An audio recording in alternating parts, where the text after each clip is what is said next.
Nosotras le hablaremos sobre la República Federal.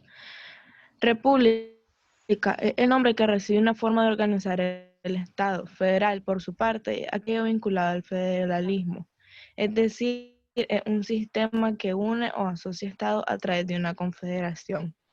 Una república federal, por lo tanto, es aquella formada por diferentes estados que cuentan con una cierta autonomía. Esto quiere decir que dentro de una misma república existen varios estados que disponen de gobiernos regionales y una determinada soberanía para regir sus asuntos internos. Al gobierno general que administra a estos estados se les conoce como gobierno federal. Generalmente tienen un sistema político republicano y excepcionalmente monárquico. El término se contrapone al de Estado unitario o centralizado. La organización política o estructura constitucional que caracteriza una federación se conoce como federalismo.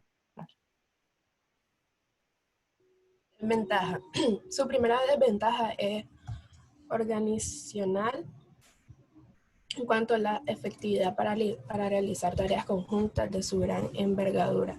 Se argumenta que puede establecer barreras innecesarias que dificultan la libre circulación de personas, bienes y servicios dentro del país y además suponen la duplicidad de órganos y servicios, por lo que puede constituir una forma más costosa de organización del Estado. Radica en la coordinación de diferentes ámbitos de gobierno, así como la multiplicidad de jurisdicciones puede llevar a problemas de coordinación que le resten efectividad a la acción gubernamental. La eficacia en las acciones políticas y administrativas se puede ver afectada si no existe una coordinación entre todas las entidades gubernamentales del país. Muchas veces los recursos económicos con los que cuentan los estados no son suficientes para atender todas las necesidades de los habitantes. Características. Para entender mejor el federalismo, existen 4 características esenciales, así como principios y procesos operacionales que son comunes en un sistema federal. Constitución escrita, también conocida como Carta Magna, y una necesidad de las democracias que forman federaciones para regular los principios por los que se regirá el gobierno, pues si éstas tuvieran que actuar sin un cuerpo de leyes específico, produciría enfrentamientos. Segunda, división territorial. El mismo está constituido por la división de poderes sobre la base geográfica de cada territorio. Tercera, centralización. En un sistema federal existe tanto un gobierno central como unidades de gobierno inferiores al central. Toman decisiones cada uno respecto a la provisión de ciertos servicios públicos en sus respectivas jurisdicciones geográficas. Suprema Corte de Justicia. Para contrarrestar la rigidez de la Constitución escrita, se requiere la acción judicial para que interprete dicha Constitución y se pueden efectuar cambios necesarios.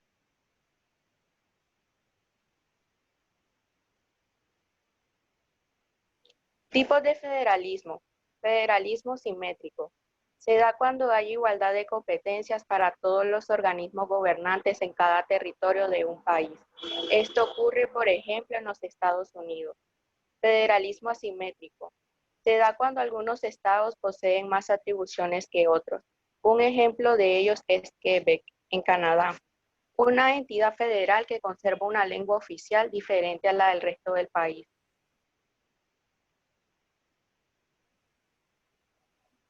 Federalismo y centralismo. El federalismo es un sistema político donde los estados conservan su soberanía y delegan cierto grado de autonomía al Estado central. El centralismo es un sistema político donde todo el poder político y administrativo está concentrado en un solo órgano central, el Estado. En cuanto a la división de poder, el federalismo se divide por territorios geográficos que pueden ser provincias, regiones o estados. En el centralismo no existe tal división territorial del poder. Recae todo en un gobierno central que tiene representación en los diferentes estados. Las leyes. En el federalismo, los congresos de los estados dictan las leyes para sus territorios. Yo El con costumbre centralismo, ser 4 países. No. el Congreso dicta las leyes para todo el territorio nacional. El federalismo es simétrico y asimétrico. El centralismo es puro con descentralización administrativa y política. El federalismo tiene presencia en países como Austria, Alemania, Argentina, Bélgica, Brasil, Estados Unidos, India, México, Rusia, Suiza, Venezuela, entre otros. El centralismo lo podemos apreciar en países como Bolivia, Bulgaria, Chile, Chipre, Colombia, Costa Rica, Francia, Guatemala, Grecia, Honduras, Nicaragua, Panamá, Paraguay, Perú, entre otros.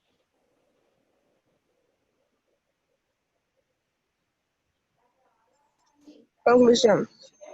El tema del federalismo como principio organizativo y de la descentralización política es un fantasma que recorre el mundo y junto con los reclamos de democracia y participación política de individuos, colectividades, pueblos y naciones, se ha convertido en un paradigma con el que todo el mundo está de acuerdo, pero pocos se comprometen con él.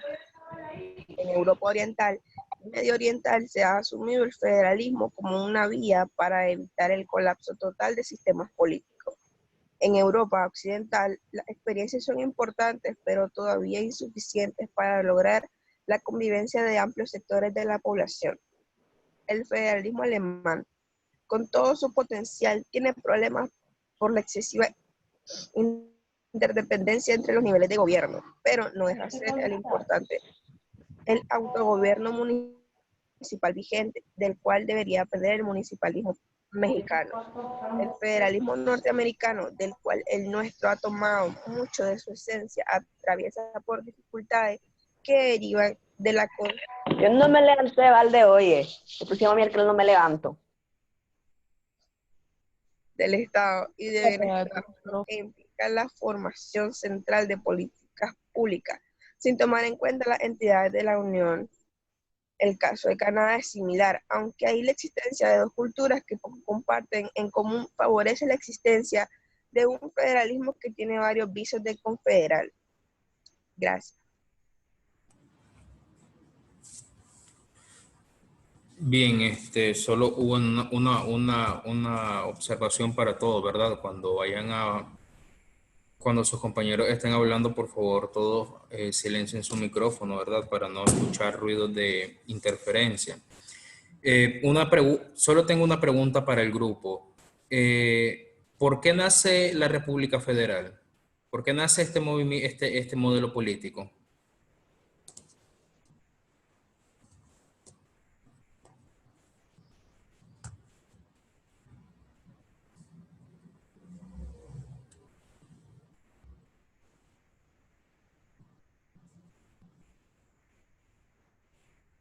Muchachas, me escucharon, ¿verdad?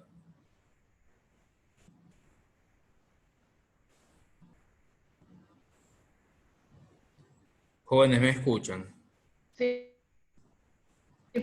profe. Sí, profe. ¿Por qué nace Sí, profe. el modelo político de la República Federal?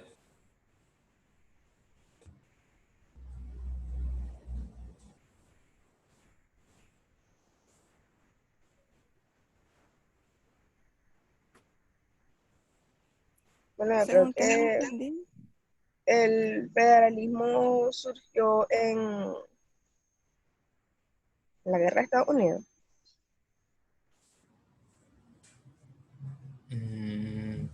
No. ¿Alguien más? según tengo entendido, nació por la unión fue como una mancomunidad, creo que le llaman, de Polonia y Lituania, conocida como la República de las Dos Naciones, que duró desde 1569 hasta 1795, creo. Sí, está mejor la respuesta, ¿verdad? Solo pues, hay que tener en cuenta algo, muchachos, que los movimientos políticos, los que proponen un modelo de gobierno, algunos nacen, por ejemplo, nosotros creo, sí, ustedes ya hablaron del capitalismo, ¿verdad? Entonces, el capitalismo, ¿por qué ¿por qué no fue alguien que lo fundó como por ejemplo el comunismo de Marx, que a través del manifiesto comunista creó él mismo y le dio auge? Hay otros modelos políticos que no fueron creados, sino que nacen de la práctica común, ¿verdad? Como el capitalismo, ¿verdad? Esto del intercambio, esto de la riqueza y todo esto. Pero el capitalismo ya existía, ¿verdad? Y el comunismo nace en respuesta al capitalismo. El capitalismo te dice que está a favor de la propiedad privada. El comunismo te dice que no, ¿verdad? Que es mejor la propiedad común, es decir, lo de todo. Entre otras características, ¿verdad? Pero el comunismo nace en respuesta al capitalismo. Lo mismo sucede con la república, ¿verdad? La república federal en sí nace en una respuesta a la monarquía. Si ustedes comparan las características de la monarquía con las características que mencionaron estos muchachos, estas muchachas, ustedes van a ver que es como una respuesta en sí a la monarquía. Por ejemplo, hablando un poco del poder que tienen sus dirigentes. En la República Federal se permite, ¿verdad? La característica democrática de poder elegir a su gobernante. En la monarquía nosotros sabemos que no. Y así en algunas otras cosas, la república nace como una respuesta a la monarquía, ¿verdad? Para tratar de irlo mejorando. Entonces, bien, no voy a seguir preguntando para que pase el siguiente grupo, ¿verdad? ¿A qué grupo le corresponde?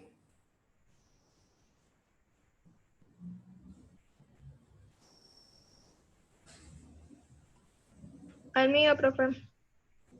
Perfecto. ¿Van a compartir pantalla y prepararon algo o no? No, no vamos a compartir pantalla. Bien, entonces pueden empezar. Buenos días, compañeros y compañeras y profesora aquí presente. Mi grupo y yo vamos a hablar sobre el liberalismo.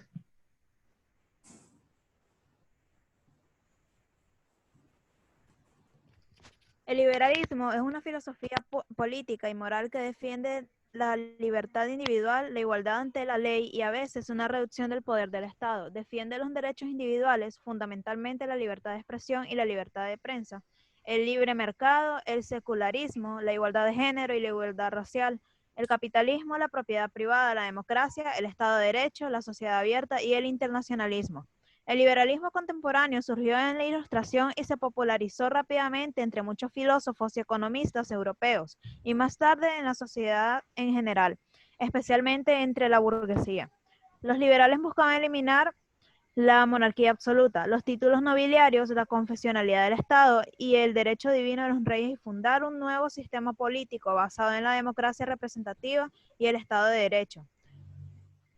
Los liberales acabaron con las políticas mercantilistas y las barreras al comercio, promoviendo el comercio libre y la libertad de mercado. Los líderes de la Revolución Francesa y la Revolución Estadounidense se sirvieron de la filosofía liberal para defender la rebelión contra la monarquía absoluta. En el siglo XX, el fascismo y el comunismo fueron ideologías populares que se oponían abiertamente al liberalismo. Las democracias liberales que se hallaron en el bando vencedor en ambas guerras mundiales se expandieron por el mundo durante el siglo XX. Los liberales se dividen en dos grandes ramas, los moderados y los progresistas. Los moderados se rigen del estilismo y el conservadurismo, mientras que los progresistas defienden ciertos aspectos del estado de bienestar. Los moderados son la rama más dominante en Europa. Desde sus primeras formulaciones, el pensamiento político liberal se ha fundamentado sobre tres grandes ideas. La primera es que todos los seres humanos son raciales y poseen derechos individuales inviolables, basándose en tres derechos naturales de John Locke: vida, libertad y amor propio. Esto quiere decir que todos los ciudadanos tienen derecho a hacer sus vidas como ellos quieran. La segunda es que todas las autoridades políticas o gubernamentales las elige el pueblo, es decir, que tienen derecho a elegir su presidente o representantes públicos. La tercera es que todos Todos los gobernantes o figuras públicas tienen que obedecer la ley igual que los que son personas comunes y corrientes, que no solo por ser autoridades no van a regirse por la ley.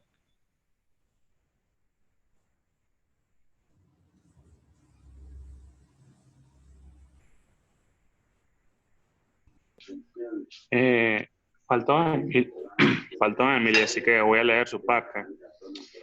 El liberalismo está inspirado en parte en la organización de un Estado de Derecho con poderes limitados que idealmente tendría que reducir las funciones del gobierno a su seguridad, justicia, obras políticas y sometido a una constitución, lo que permitió el surgimiento de la democracia liberal durante el siglo XVIII.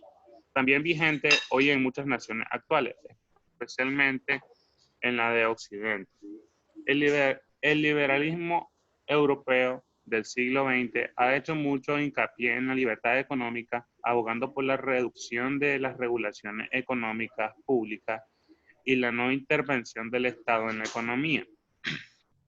Este aspecto del liberalismo ya estuvo presente en algunas corrientes liberales del siglo XIX, opuesta al absolutismo y abogado por el fomento de la economía del mercado y el ascenso progresivo del capitalismo. Durante la segunda mitad del siglo XX, la mayor parte de las corrientes liberales europeas estuvieron asociadas a la comúnmente conocida como derecha política.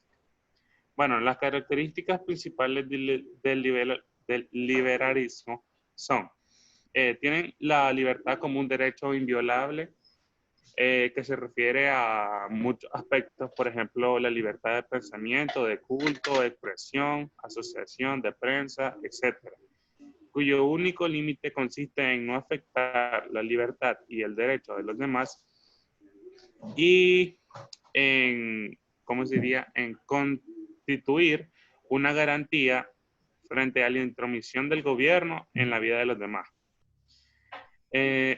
Tienen un principio de igualdad ante la ley, o sea, de que todos somos iguales, todos los ciudadanos ante la ley y ante el Estado. Defiende el derecho a la propiedad privada como fuente de desarrollo e iniciativa individual y como derecho inalterable que debe ser salvaguardado y protegido por la ley.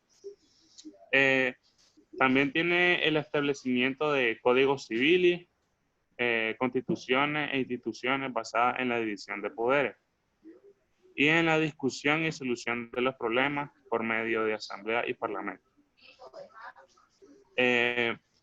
Y la tolerancia en la aplicación de la autonomía individual o colectiva.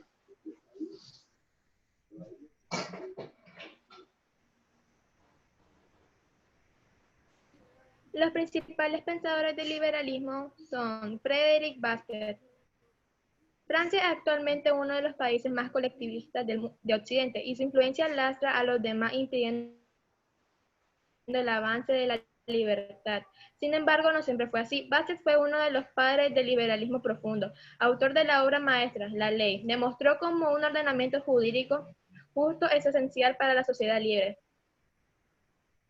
Su clara evidencia lo llevó a rechazar los clichés de la época para proclamar el interés propio como el motor del progreso colectivo. Resulta indudable que el interés propio es el resorte principal de la naturaleza humana.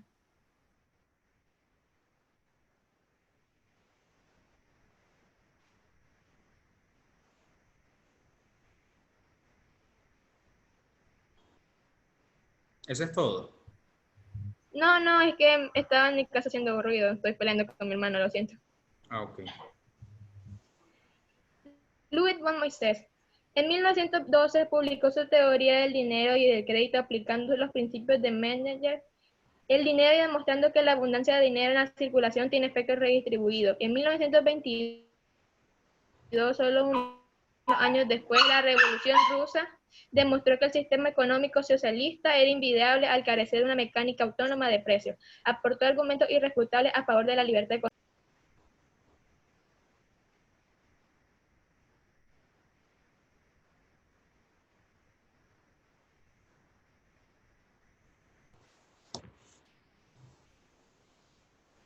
Salvador de Madariaga, escritor, diplomático y político. Salvador de Madariaga tuvo que pasar más de media vida en el exilio por culpa de la sinrazón franquista. Embajador en Washington y ministro de Instrucción Pública y posteriormente de la Justicia en la Segunda República. Madariaga combatió el franquismo desde el exilio en Argentina y Gran Bretaña. Y solo regresó a España una vez instaurada la democracia. En el exilio, Salvador de Madariaga fue cofundador y primer presidente de la Internacional Liberal.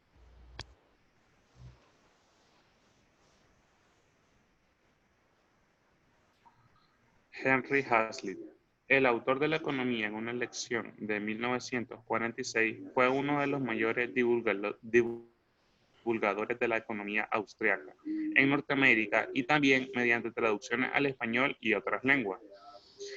Como cofundador del movimiento de institutos de pensamiento liberales libertarios, cuya extensión mundial constituye hoy uno de los principales motores de la influencia de nuestras ideas en la sociedad. Friedrich August von Hayek. Hayek, un discípulo privilegiado de Ludwig von Mises, es el economista liberal por antonomasia. Fue el crítico principal de Keynes y desmontó su enfoque intervencionista de la economía. Tuvo premio Nobel en Economía en 1974 y desentrañó la fluctuación económica y conectó la economía con las ciencias sociales, explicando la interdependencia de acción económica humana con el entorno sociopolítico y cultural. Hayek ofrece una lección magistral de la economía y desmonta la idea tan extendida y tan novicia de que la organización económica es planificable. Si la acción humana es el concepto fundamental que aporta su maestro von Mises, el orden espontáneo será la mayor contribución de Hayek al pensamiento contemporáneo. Al exponer la superioridad del orden configurado por libre interacción de millones de ciudadanos como agente económico, frente a cualquier planificación centralizada de la vida económica.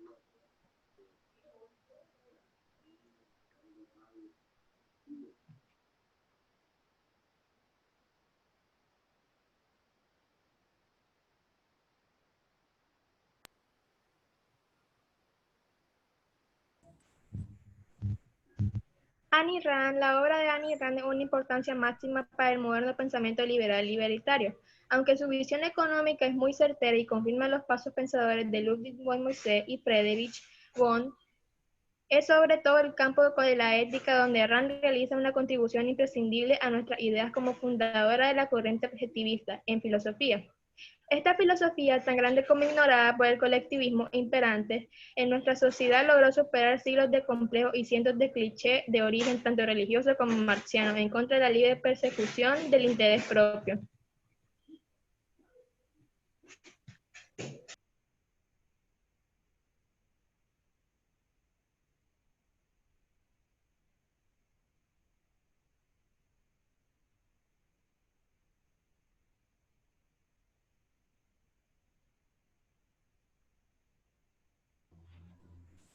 Eso es todo. Isaías Berlin, Perdón. filósofo e historiador de las ideas, este pensador letón es uno de los más influyentes en la configuración del nuevo liberalismo posterior a la Segunda Guerra Mundial. Tuvo que huir de Letonia a causa del antisemitismo imperante en la recién fundada Unión Soviética. En Gran Bretaña fue profesor en Oxford y presidente de la Academia Británica durante varios años. Desde su exilio de una vida entera, fue una de las principales voces que se alzaron para desmontar los mitos del comunismo durante la Guerra Fría. Su contribución al mundo de las ideas gira en torno a la libertad positiva y negativa y alrededor de los valores del pluralismo. Gracias.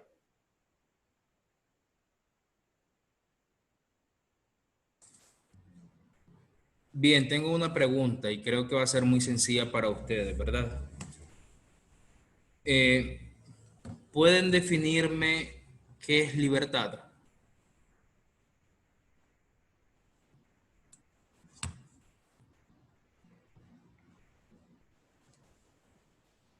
es poder tomar nuestras propias decisiones de acuerdo a lo que nosotros pensamos correcto. Cabe destacar de que la libertad de uno termina donde comienza la libertad de otro. Y si no se respeta ese límite, se convierte en libertinaje. Ok. Entonces la libertad es, me había dicho.